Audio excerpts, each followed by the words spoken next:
Un cristianismo nuevo para un mundo nuevo. John Shelby Spong. Serví a la iglesia cristiana durante 45 años como diácono, presbítero y obispo. Hoy sigo sirviendo a esa iglesia de diversas formas, después de mi jubilación oficial. Creo que Dios es real y que vivo profunda y significativamente relacionado a esa realidad divina. Proclamo a Jesús mi Señor. Creo que Él es el mediador de Dios de una forma poderosa y única en la historia humana y en mi vida. Creo que mi vida personal sufrió un impacto tremendo y decisivo no solo por la vida de ese Jesús, sino también por su muerte y, claro está, por la experiencia pascual que los cristianos conocen como la resurrección. Buena parte de mi vida la he pasado buscando una forma de expresar ese impacto e invitar a otras personas a entrar en lo que solo puedo designar como la experiencia de Cristo. Creo que en este Cristo descubrí la base del significado de la ética, la oración, la adoración, y hasta de la esperanza de vida más allá del límite de mi mortalidad. Quiero que mis lectores sepan quién escribe estas palabras. No quiero ser culpable en absoluto de ocultar la verdad. Me defino primero y sobre todo como un creyente cristiano. Sin embargo, no defino a Dios como un ser sobrenatural. No creo en una divinidad que ayude a una nación a vencer una guerra, que intervenga en la cura de una persona amada, que permita a cierto equipo derrotar sus adversarios, ni que altere el tiempo para beneficiar a alguien, sea quien sea. No me parece apropiado fingir que esas cosas son posibles cuando todo lo que sé sobre el orden natural del mundo en el que vivo proclama lo contrario. Puesto que no considero a Dios como un ser, tampoco puedo interpretar a Jesús como la encarnación de ese Dios sobrenatural. Ni puedo asumir con credibilidad que Él tenga el poder divino suficiente para hacer cosas tan milagrosas como calmar las olas del mar, expulsar a los demonios, caminar sobre el agua o multiplicar 5 panes para alimentar a 5,000 personas. Si tengo que proclamar la naturaleza divina de ese Jesús, tendrá que ser sobre otras bases. 1. Los milagros naturales, me estoy convencido, dicen mucho sobre el poder que las personas le atribuyeron a Jesús, pero no dicen nada sobre lo que ocurrió realmente. No creo que este Jesús pudiera, literalmente, resucitar a los muertos, curar parálisis médicamente diagnosticadas, devolver la vista a los ciegos de nacimiento o a quienes hubieran la visión por otra causa. Tampoco creo que Él hizo oír a alguien que había sido sordo y mudo de nacimiento. Las historias de curación pueden ser vistas de diversas formas. Considerarlas sobrenaturales o milagrosas es, en mi opinión, la posibilidad menos creíble de todas. No creo que Jesús vino al mundo nacido milagrosamente de una virgen, ni que ocurran partos virginales, excepto en la mitología. No creo que una estrella, literalmente, dio a los Reyes Magos a llevar regalos a Jesús, ni que los ángeles cantaron anunciando su nacimiento a los pastores. No creo que Jesús nació en Belén, ni que haya huido a Egipto para escapar de la ira del rey Herodes. Considero todo eso leyendas que posteriormente fueron transformadas en historia, conforme la tradición iba creciendo y se desarrollaba, mientras las personas trataban de entender el significado y el poder de la vida de Cristo. 2. No creo que la experiencia celebrada en la Pascua por los cristianos sea la resurrección física del cuerpo de Jesús, muerto 3 días antes. Ni creo que alguien haya hablado literalmente con él después del momento de la resurrección, le haya dado comida, haya tocado en su carne resucitada, ni que él haya caminado físicamente con su cuerpo resucitado. Me parece interesante el hecho de que todas las narraciones que hablan de esos encuentros ocurren solamente en los evangelios posteriores. No creo que la resurrección de Jesús haya sido señalada literalmente por un terremoto, un anuncio de los ángeles o una tumba vacía. Todo eso lo considero también como tradiciones legendarias de un sistema religioso en un proceso de maduración. 3. No creo que Jesús, en el final de su viaje terrenal, haya regresado a Dios ascendiendo literalmente a un cielo ubicado en algún lugar sobre las nubes. Mi conocimiento del tamaño del universo reduce ese concepto a un sinsentido. No creo que Jesús fundó una iglesia, ni que haya establecido jerarquía eclesiástica, iniciada por los 12 apóstoles que perdura hasta nuestros días. No creo que haya creado los sacramentos como medios especiales de gracia, ni que esos medios sean o puedan ser controlados por la Iglesia y por lo tanto tengan que ser presididos por el clero. Todas esas cosas representan para mí un intento de los seres humanos de ganar poder para sí mismos y para sus particulares instituciones religiosas. No creo que los seres humanos nazcan en pecado y que, a menos que sean bautizados o de alguna forma salvados, vayan a ser expulsados para siempre de la presencia de Dios. Considero que el concepto mítico de la caída del ser humano a algún estatus negativo, No es una visión correcta de nuestro comienzo, ni de origen del mal. Concentrarnos en la caída de la humanidad como un estado de pecado, y sugerir que ese pecado solo puede ser vencido por una iniciativa divina que restaure la vida humana a un estatus precaída que nunca estuvo, son conceptos muy extraños para mí, que sirven, otra vez, principalmente para construir el poder institucional. 4. No creo que las mujeres sean menos humanas ni menos santas que los hombres, y, por lo tanto, no me puedo imaginar formando parte de una iglesia que, de alguna forma, discrimine a las mujeres, o sugiera que la mujer no es apta para ejercer cualquier vocación que la iglesia ofrezca a su pueblo, desde el papado hasta las funciones más humildes de servicio. Considero que la tradicional exclusión de las mujeres de las posiciones de liderazgo en la iglesia no es una tradición sagrada, sino una manifestación del pecado del patriarcado. No creo que los homosexuales sean personas anormales, mentalmente enfermas o moralmente depravadas. Además, considero que cualquier texto sagrado que sugiera eso está equivocado y mal informado. Mis estudios me llevaron a la conclusión de que la sexualidad en sí, incluyendo todas las orientaciones sexuales, es moralmente neutra, por lo que puede ser vivida positiva o negativamente. Me parece que el espectro de la experiencia sexual humana es muy amplio. En ese espectro, un determinado porcentaje de la población, en todas las épocas, se ha orientado hacia las personas del mismo sexo. Sencillamente así es la vida. No me puedo imaginar ser parte de una iglesia que discrimine a los homosexuales o a las lesbianas por lo que son, ni quiero participar en prácticas eclesiásticas que considero basadas en una ignorancia prejuiciosa. 5. No creo que la pigmentación de la piel ni el origen étnico constituyan un asunto de superioridad o inferioridad, y considero inaceptable cualquier sistema social, incluso cualquier parte de la iglesia cristiana, que opere con ese presupuesto. Los prejuicios de los seres humanos basados en racismo son para mí, simplemente, manifestaciones de pasados tribales. Son prejuicios negativos que los seres humanos desarrollaron en su lucha por la supervivencia. 6. No creo que todas las éticas cristianas fueran inscritas en piedra ni en las páginas de las Escrituras, quedando así establecidas para siempre. Soy consciente de que el tiempo deteriora lo que antiguamente fue bueno. 7. Y que el prejuicio fundado en definiciones culturales negativas ha sido, durante siglos, la base sobre la que los cristianos han oprimido a las personas de color, a las mujeres y a aquellos cuya orientación no ha sido heterosexual. 8. No creo que la Biblia sea la palabra de Dios en sentido literal. No la considero como la fuente principal de la revelación divina.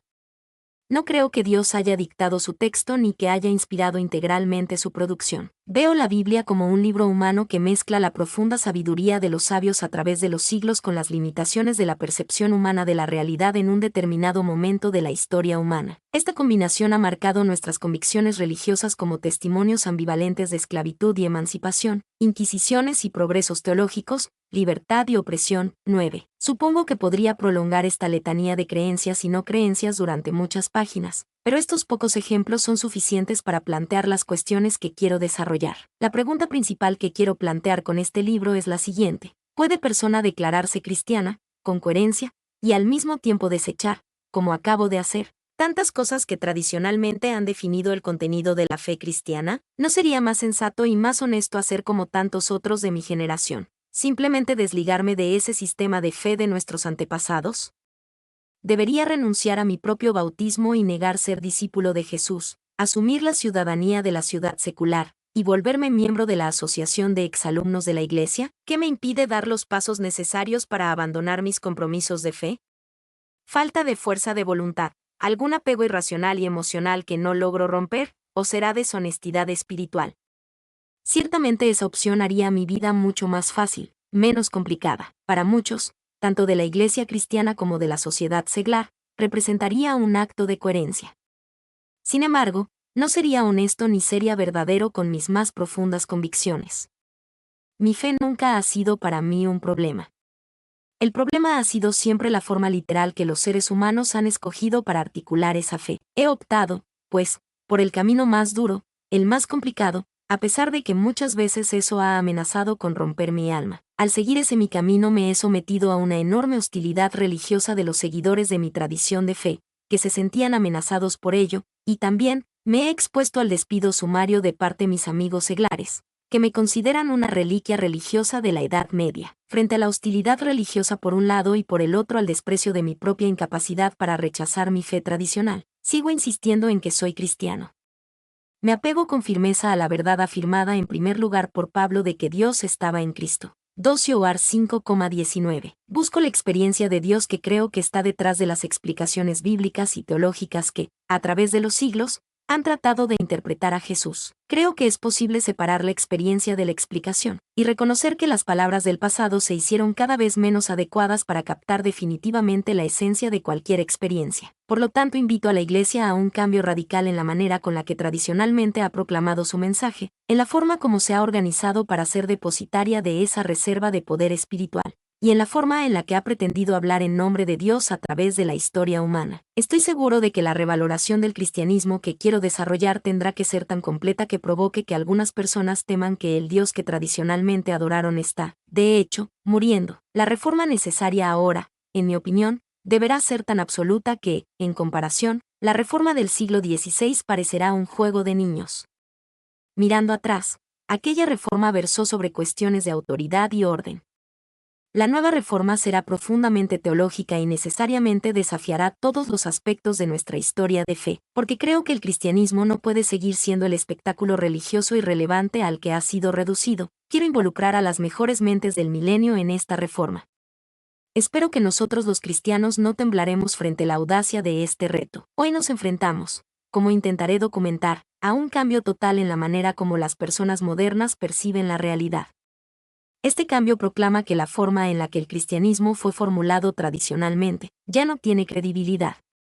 Por eso, el cristianismo que conocemos da, cada vez más, señales de rigor mortis. El cristianismo postula un Dios teísta, que hace cosas sobrenaturales, muchas de las cuales son consideradas inmorales para nuestras normas actuales. Este Dios, por ejemplo, es descrito en las Escrituras castigando a los egipcios con una plaga tras otra, una de las cuales incluía el asesinato del primogénito de cada familia egipcia, en una campaña divina para liberar de la esclavitud al pueblo elegido, Ex 7,10. Después ese Dios abrió el Mar Rojo para permitir la huida de los hebreos de su vida de esclavitud, y lo cerró justo a tiempo para ahogar al ejército de los egipcios, Ex 14.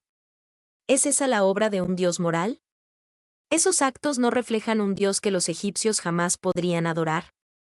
¿Podría cualquiera de nosotros? ¿Queremos creer en tal deidad? Es atribuido al Dios teísta de las Escrituras el acto de haber detenido al sol en su camino, como si el sol girara en torno de la tierra, para ofrecer tiempo de lo suficiente para que Josué matara a todos los amorreos en una batalla. Jos 10. ¿Justifica eso la acción divina? Dejando de lado cualquier especulación sobre lo que le podía haber ocurrido a la fuerza de la gravedad como consecuencia de tamaña intervención mágica en el universo, seguimos preguntándonos si los amorreos podrían adorar a un Dios de este tipo. ¿Podrían creer que el valor de la vida humana es infinito, cuando los prejuicios tribales eran confundidos con la voluntad de Dios de esa manera? ¿Podemos creer en eso hoy? Ese mismo texto bíblico de Josué permitió a la jerarquía de la Iglesia Católica Romana forzar a Galileo, el científico del siglo XVII, a negar bajo pena de muerte su afirmación no bíblica de que la Tierra no era el centro del universo, sino que de hecho, giraba alrededor del Sol. Aunque las conclusiones de Galileo hicieron posible la exploración moderna del espacio iniciada en 1950, no fue hasta 1991 que la Iglesia cristiana, representada por el Vaticano, finalmente admitió públicamente que él estaba en lo correcto, y que la Iglesia se equivocó al condenarlo. A esas alturas, ni a Galileo ni a la comunidad científica del mundo le importó lo que la voz oficial de la Iglesia declaró sobre su trabajo. Como observó Paul Davies, renombrado físico vencedor del premio Templeton, de todos modos el Dios trivial que él había conocido en la Iglesia ya no era suficientemente grande para ser el Dios de su mundo. 10. ¿Alguien tiene dudas sobre qué lado de este conflicto tendrá la razón con el paso del tiempo? El cristianismo, utilizando el concepto judío del Día del Perdón, Yom Kippur, ha interpretado tradicionalmente la muerte de Jesús como un sacrificio ofrecido a Dios en pago por nuestros pecados. Se ha deleitado en referirse a Jesús como el Cordero de Dios, cuya sangre lava los pecados del mundo. Este Dios, que necesita un sangriento sacrificio humano, será aún merecedor de adoración hoy, cuando terminemos de tomar conciencia de esta idea ofensiva, utilizando otra parte de la tradición judía, esta vez la fiesta llamada Pesaj, Pascua. Los cristianos desarrollaron el contexto de la Eucaristía, su principal acto litúrgico. En la Pascua original de los judíos, otro cordero había sido sacrificado, y el poder mágico de su sangre fue colocado sobre el umbral de las casas judías en Egipto, para evitar que el ángel de la muerte se confundiera y matara a los judíos en lugar de los egipcios. que sí eran considerados merecedores de tal destrucción. Entonces los judíos asaron y comieron el cordero sacrificado antes del éxodo de Egipto. Desde entonces las familias judías se reúnen cada año alrededor de la mesa para celebrar aquella antigua liberación, festejando con el cuerpo y la sangre del cordero sacrificado. Es un extraño ritual, cuando observamos sus elementos fuera del contexto litúrgico. Sin embargo, ha modelado la Eucaristía cristiana a través de los siglos. Hoy, esos conceptos, que todavía se encuentran en el culto cristiano, provocan imágenes repugnantes para la conciencia moderna. Sospecho que este desarrollo litúrgico comenzó cuando uno de los primeros predicadores cristianos escogió como base para un sermón aquella exclamación de Pablo: Cristo, nuestro Cordero Pascal, ha sido sacrificado. 1 Sioar 5,7. Ese hipotético predicador relacionó entonces en la homilía la Pascua judía con la historia de Jesús, para establecer una correlación cristiana con esa práctica judía. En esa explicación, la cruz en que Jesús fue clavado, se volvió el portal del mundo. La sangre de Jesús, derramada en la cruz, fue vista como la ruptura del poder de la muerte, en favor de todos los pueblos. De esta forma, el significado de la muerte de Jesús se interpretó de modo semejante a la muerte del Cordero Pascual que había protegido al pueblo judío del enemigo final, en un momento pasado de crisis nacional. Solo faltaba un corto paso para que los cristianos crearan un acto sacramental, como hicieron los judíos, que recordara esa muerte y la recreara en el presente, permitiendo simbólicamente que las personas reunidas comieran y bebieran la sangre del nuevo Cordero de Dios. También era inevitable que, con el tiempo, esos símbolos fueran entendidos literalmente. Pero esos símbolos, entendidos literalmente o no, ¿todavía pueden ser traducidos para esta generación? ¿Todavía pueden tener un significado en el mundo posmoderno? La magia de acabar con el poder de la muerte poniendo sangre en el dintel de la puerta o en la cruz es extrañamente primitiva. El ritual antropófago de comer la carne del Dios muerto está lleno de antiguos matices psicológicos que alteran la sensibilidad moderna. La práctica litúrgica de representar el sacrificio de la cruz y creer que nuestra participación en esa representación es necesaria para la salvación, no es un modelo moderno convincente. De la misma manera, la idea eclesiástica de que solo las personas ordenadas pueden presidir estos actos es ridícula para los oídos modernos. ¿Verdaderamente esperamos que estas ideas ganen la confianza de las mentes modernas? Pero, si removemos todo esto del culto cristiano, ¿qué nos queda? Creo que los cristianos necesitamos enfrentar abiertamente todas esas cuestiones y dificultades mencionadas, para luego trascenderlas con nuevas imágenes.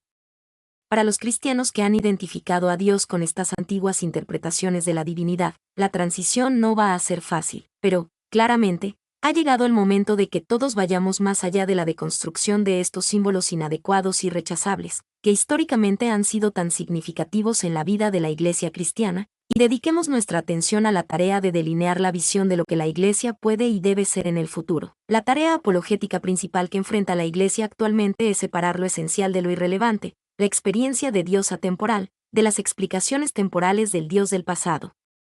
Deconstruir es definitivamente un camino más fácil cuando intentamos describir por qué una forma de entender un sistema religioso pasado es inadecuada, pero es mucho más difícil dibujar la nueva visión, algo que la gente no ha probado nunca. Sin embargo, los reformadores no se pueden apoyar en los molinos de viento de la antigüedad. Tienen que elaborar nuevas visiones, proponer nuevos modelos y planear nuevas soluciones. Esa es la tarea que me propongo realizar. No creo que ese esfuerzo atraiga especialmente el interés, ni la respuesta, del público eclesiástico. Sin embargo, eso no me preocupa, porque las personas con quienes quiero comunicarme constituyen un grupo muy específico y a ellas dirigiré mi mensaje de la manera más directa posible. No estoy interesado, por ejemplo, en confrontar ni desafiar los elementos conservadores y fundamentalistas del cristianismo actualmente dominantes.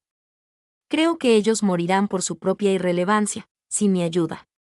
Han atado su comprensión del cristianismo a actitudes del pasado que están echando a perder el vino. La mejor indicación de eso es observar la utilización del término cristiano en los días de hoy. Piensa qué imagen viene a tu mente cuando un negocio se denomina librería cristiana, u oyes a un comentarista político que se refiere al voto cristiano en una elección. Las librerías cristianas son principalmente conocidas por su postura antiintelectual, por el apoyo a la ciencia de la creación opuesta a la evolución, porque sus libros sobre educación infantil defienden métodos tiránicos que, en mi opinión, rayan en el abuso infantil, por los intentos de mantener los modelos de patriarcado que están desapareciendo, y por su negatividad hacia la homosexualidad. La derecha cristiana sostiene políticamente causas similares, con su oposición al aborto y la condena de la homosexualidad, que son sus detonantes emocionales. Los seguidores de ese movimiento político han envuelto estos dos temas en una cruzada moralista que desfila bajo palabras como valores familiares y restaurar la integridad del gobierno y de la vida civil de América. Sin embargo, esa cruzada maneja símbolos, y no sustancia. Tanto el aborto como la aceptación de la homosexualidad son el producto de una revolución del pensamiento sexual que no fue alimentada por una inmoralidad descontrolada, como sostienen los que proponen los valores desfasados, sino por los grandes descubrimientos en el desarrollo del conocimiento y en el cambio de vida. Los que se oponen al aborto, por lo que describen como fundamentos morales, lo consideran un símbolo de la eliminación del castigo en la sexualidad. Cuando se introdujeron los métodos seguros y efectivos de control de la natalidad, en forma de píldoras, a mediados del siglo XX, y la planificación familiar se volvió una posibilidad real, esos cambios también provocaron resistencia de parte de los mismos sectores de la sociedad, y sobre la misma base. Actualmente el control de la natalidad y la planificación familiar son practicados universalmente, por lo que ningún candidato político se arriesgaría a oponerse a ello. El aborto, en cambio, todavía tiene encanto político, especialmente cuando se lo enmarca con lemas moralistas como el derecho a la vida, o es descrito gráficamente como un aborto de nacimiento parcial. Probablemente haya un consenso político actualmente en torno a la idea de que el aborto debe ser seguro, legal y excepcional, y, de hecho, así será cuando la sociedad acepte el hecho de que las reglas sexuales cambiaron, porque la vida misma ha cambiado. Hace 400 años la pubertad comenzaba varios años más tarde que hoy en día. Se ha ido disminuyendo como medio año por siglo, como resultado de una alimentación más sana y un mejor cuidado médico. Sin embargo, como ahora creemos que las mujeres deben frecuentar las universidades, son capaces de realizar trabajos graduados y seguir carreras anteriormente reservadas a los hombres, como derecho, medicina, economía y hasta carreras eclesiásticas, el matrimonio se pospuso hasta después de los 25 años de edad. El periodo que quedó entre la pubertad y el matrimonio generó una revolución inevitable en la ética sexual. El problema del aborto es el último vestigio de esa revolución, y la fácil adquisición de la píldora del día siguiente, que ya se usa en la mayor parte de Europa, efectivamente terminará esta batalla. La homosexualidad es otro tema candente para la derecha cristiana, y, una vez más, los seguidores de ese movimiento mantienen sus prejuicios porque están significativamente mal informados.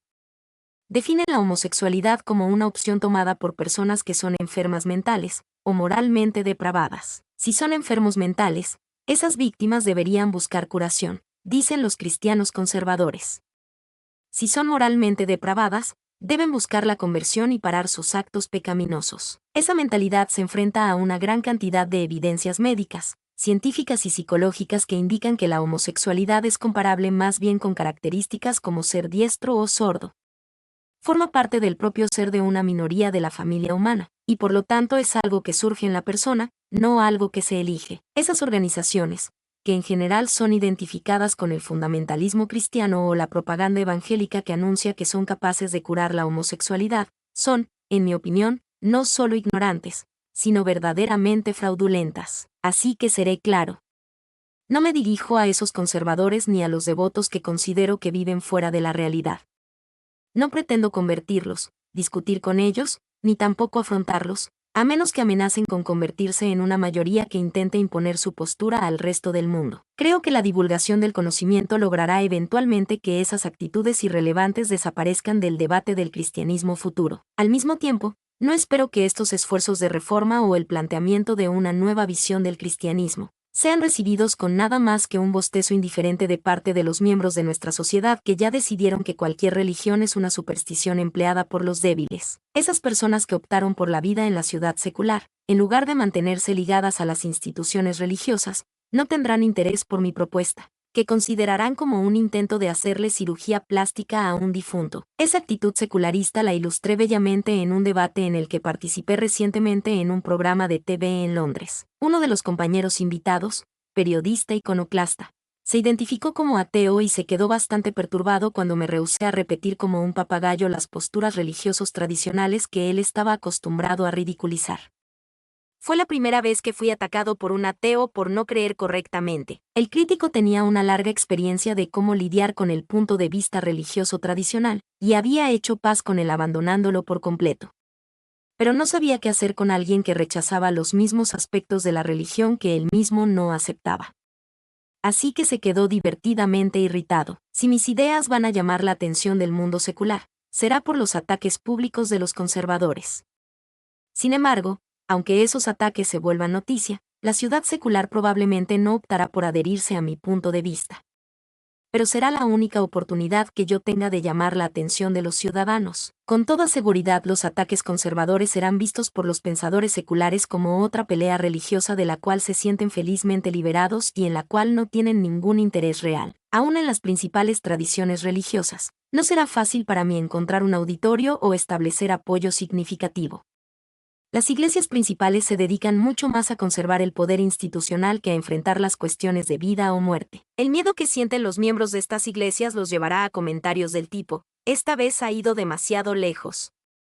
11. En una ocasión oí a un ex maestro de teología de la Universidad de Oxford, reconocido entonces como uno de los académicos anglicanos más distinguidos, mientras hablaba públicamente sobre la resurrección de Jesús. Fue una notable presentación que no ofendía a nadie, pero tampoco decía nada nuevo. Sospecho que para la mayoría de sus oyentes y lectores, quedará como una ocasión eminentemente irrelevante. Ningún crecimiento, nada interesante, ninguna buena noticia. Sin embargo, de alguna forma, ese teólogo logró en esa oportunidad alcanzar su objetivo de difundir preguntas manteniendo un aura de sabiduría, sin aportar ninguna conclusión perturbadora ni afrontar un solo problema. A veces la ausencia de ofensa no es deliberada, sino una coincidencia. Karl Rahner, un académico muy creativo, escribió unos textos profundamente obtusos y densos, y por eso raramente leídos por las personas que se sientan en los bancos de su Iglesia católica. Murió muy respetado y honrado por la alta jerarquía del Vaticano, pero su discípulo, Hans Kung, profesor católico de teología en la Universidad de Tübingen, tenía un gran don de comunicación y se volvió el teólogo católico más leído del siglo XX. Cuando Kung escribe, la gente entiende cuáles son los temas que aborda, y responde tanto con amenazas, como con libertad. Pero, a los ojos de sus superiores eclesiásticos, Kung ha cometido un pecado imperdonable. Ha permitido que las preguntas broten en el corazón de los fieles, en los cuales, según la Iglesia, solo deben residir respuestas apropiadas, y no preguntas, y, por lo tanto, ha causado mucha inquietud en el pueblo. Por su pecado, fue removido de su posición de teólogo católico, y sigue siendo, hasta el día de hoy, poco apreciado en su propia tradición religiosa, un mártir de la necesidad neurótica de esa iglesia de controlar la verdad, una necesidad que, en la era actual de la información, es tan imposible como quedarse frente al mar con la esperanza de frenar una marea. La historia me demuestra que las reformas normalmente surgen de la gente. Los reformadores plantean una visión, pero si no prende en la gente, rápidamente se apaga. La experiencia me enseña a no esperar que la reforma provenga de las principales iglesias o desde sus defensores académicos, sino hasta que alguien que esté en contacto con la gente de la calle plantee las cuestiones de manera tan convincente que los líderes principales, la iglesia y sus académicos, se vean forzados a responder y a unirse al esfuerzo. El auditorio al que me quiero dirigir es más pequeño, más distinguido y más específico. Hablo para aquellas personas comunes que son legión. Son personas que tienen sed espiritual, pero saben que ya no pueden beber de las fuentes tradicionales del pasado. En esencia, este grupo será una pequeña minoría de la población, pero se verá aumentado por un grupo mucho más grande de compañeros de viaje que, si tienen la oportunidad de oír, van a responder. Estas personas aplaudirán, reflejando su agradecimiento profundo y verdadero. Algunas dirán, finalmente alguien me permitió, como si ese tipo de permiso fuera necesario, ver las cosas desde una perspectiva nueva, más allá de las fórmulas tradicionales que han doblegado mis anhelos religiosos. Este grupo va a vibrar con la idea de que sus dudas y preguntas sobre Dios y la religión no las definen como locas, ni como malas. Sus dudas y cuestionamientos solo significan que respiran el aire del siglo XXI. Van a regocijarse por encontrar finalmente una forma de conectar su cabeza con el corazón. Este grupo ha constituido mi principal auditorio durante toda mi carrera. Todavía poseen una profunda conciencia de Dios, que no encaja en los moldes que las instituciones religiosas dicen que es la única forma de pensar en Dios. Si la nueva reforma del cristianismo tiene éxito, empezará y echará raíces en este grupo, un grupo que generalmente no es visto ni oído por los líderes religiosos de nuestro mundo. En la medida en que los distintos públicos reaccionen e interactúen con mis sugerencias y propuestas, valdrá la pena tener presente la pregunta que quiero abordar en este libro, presentada al principio de este texto. El cristianismo radicalmente reformado al que convoco, ¿estará suficientemente conectado e identificado con el cristianismo pasado para que pueda ser reconocido no solo como su heredero, sino como parte de la misma tradición de fe? Si la respuesta es no, como afirmarán muchos de mis críticos, entonces sus acusaciones, de que quiero crear una nueva religión, tendrán fundamento. Sin embargo, sospecho que la respuesta a esa acusación puede quedar en duda durante muchos años, tal vez por 1 o 2 generaciones. Estoy profundamente consciente de que estoy caminando sobre el filo de la navaja, tanto la de la fe como la de la práctica, pues una solución para la enfermedad del cristianismo puede ser a la vez una curación fatal. Mi esperanza más profunda es que la Iglesia, en sus innumerables formas institucionales, no se precipite en juzgar, sino que permita que el tiempo determine si soy amigo o enemigo, profético en mi visión, o engañado por la arrogancia. Permítanme, sin embargo, afirmar, para empezar, tanto mi deseo consciente como mi convicción. Busco reformar y repensar algo que amo. No tengo ninguna intención de intentar crear una nueva religión. Soy cristiano e iré a mi tumba como miembro de esa familia de fe. Considero que cualquier esfuerzo para construir una nueva religión está condenado al fracaso, inevitablemente, desde el inicio. Ninguna religión, incluido el cristianismo, nació como algo nuevo. Los sistemas religiosos siempre representan un proceso en evolución. El cristianismo, por ejemplo, evolucionó del judaísmo, que de hecho se formó en parte por las religiones de Egipto, Canaán, Babilonia y Persia. El recorrido cristiano por el dominio del mundo occidental fue marcado por la incorporación de elementos de los dioses del Olimpo, del mitraísmo y de los cultos mistéricos del Mediterráneo. Mientras el cristianismo se mueve actualmente en el mundo moderno, empieza a reflejar ideas recogidas de otras grandes religiones humanas. La evolución es el modo del caminar de las religiones a través de la historia. Lo que me propongo hacer es simplemente delinear la evolución futura de esta tradición de fe. Dejo a los futuros críticos y creyentes juzgar si el cristianismo que sobreviva en este siglo XXI todavía seguirá estando conectado con el cristianismo que surgió en Judea en el primer siglo y después pasó a conquistar el Imperio Romano en el siglo IV, dominó la civilización occidental en el siglo XIII, soportó la reforma del siglo XVI, siguió la bandera de la expansión colonial europea del siglo XIX y se encogió drásticamente en el siglo XX. Permaneceré firme en mi convicción de que la palabra Dios representa y significa algo real. De alguna manera continuaré afirmando que la figura de Cristo fue y es la manifestación de la realidad que yo llamo Dios, y que la vida de Jesús abrió para todos nosotros un camino para entrar en esa realidad. Es decir, seguiré sosteniendo que Jesús representó un momento definitivo en el recorrido humano hacia el significado de Dios. Plantearé mi visión sobre cómo creo que ese poder logra trascender el tiempo, y permite que las personas de hoy sean tocadas por él, e incluso entren en él, y necesiten comunidades de adoración y liturgias vivas. Finalmente, para realizar esa tarea, me veré obligado a arrancar de ese cristianismo del futuro cualquier intento de leer literalmente los mitos y las leyendas del pasado. Intentaré liberar al cristianismo de sus prerrogativas de exclusividad y de su necesidad de poder, que distorsionaron totalmente su mensaje. Trataré de ir detrás del sistema religioso institucional desarrollado que marcó tanto el cristianismo, y de explorar el poder que ese sistema se esforzó por explicar y organizar. Aunque estoy ansioso por escapar de esos límites, no deseo huir de la experiencia que obligó a las personas a través del tiempo hasta el día de hoy, a decir, Jesús es el Señor. Esas son mis metas. ¿Pueden ser alcanzadas? ¿O son la fantasía de alguien que está viendo las cenizas de una tradición religiosa e incluso de un largo trabajo de vida, pero es incapaz de admitir que no pueden ser reavivadas? Dejaré que mis lectores decidan. En cuanto a mí, creo que esta es la única manera de continuar fiel a las promesas bautismales que hice hace tantos años: seguir a Cristo como mi Señor y Salvador, buscar a Cristo en todas las personas, y respetar la dignidad de todo ser humano. Mi nombre es Demim, soy tu asistente personal. Mi sitio en internet es demim.es.tl.